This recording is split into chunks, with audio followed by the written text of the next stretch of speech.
നിങ്ങളുടെ ആത്മാവിൽ ഒരലയൊച്ച കേട്ടിട്ടുണ്ടോ? എന്തോ ആഴമായ ഒന്നിനായുള്ള ഒരു ദാഹം. ഈ അസ്വസ്ഥത യാദൃച്ഛികമല്ല, ഇത് പരിശുദ്ധാത്മാവിന്റെ സ്വരമാണ്. നിങ്ങളെ ഒരു വലിയ ലക്ഷ്യത്തിലേക്കും ദൈവത്തോടുള്ള ആഴമായ ഒരു ബന്ധത്തിലേക്കും പൂർണ്ണമായി ദൈവത്തിന് സമർപ്പിച്ച ജീവിതത്തിലേക്കും ക്ഷണിക്കുന്നു. ദൈവം നമ്മെ നിത്യതയുടെ ആഗ്രഹത്തോടെ സൃഷ്ടിച്ചു. സഭാപ്രസംഗിയുടെ പുസ്തകം 3-ാം അധ്യായം 11-ാമത്തെ വാക്യം.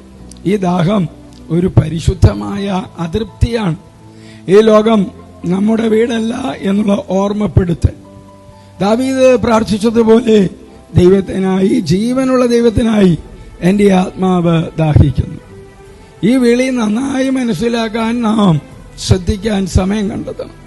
അപ്പോൾ തന്നെ ദൈവം വിളിക്കുമ്പോൾ കർത്താവ് നമ്മോട് വിശ്വാസത്തിൽ ഒരു ചുവട് വയ്ക്കുവാൻ ആവശ്യപ്പെടാറുണ്ട്. ഊരിൽ നിന്ന് വേർപെടുവാൻ അബ്രഹാമിനോട് പറഞ്ഞതുപോലെ, അല്ലെങ്കിൽ വെള്ളത്തിനു മീതെ നടന്ന പത്രോസിനെ പോലെ ഇന്ന് കർത്താവ് നിങ്ങളോട് എന്താണ് ആവശ്യപ്പെടുന്നത്? വിശ്വസിക്കുക.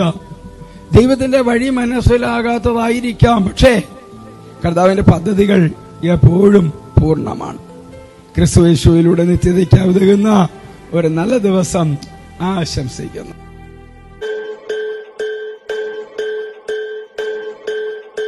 യേശു നല്ലവൻ, അവൻ വല്ലഭൻ, അവൻ ദയയോ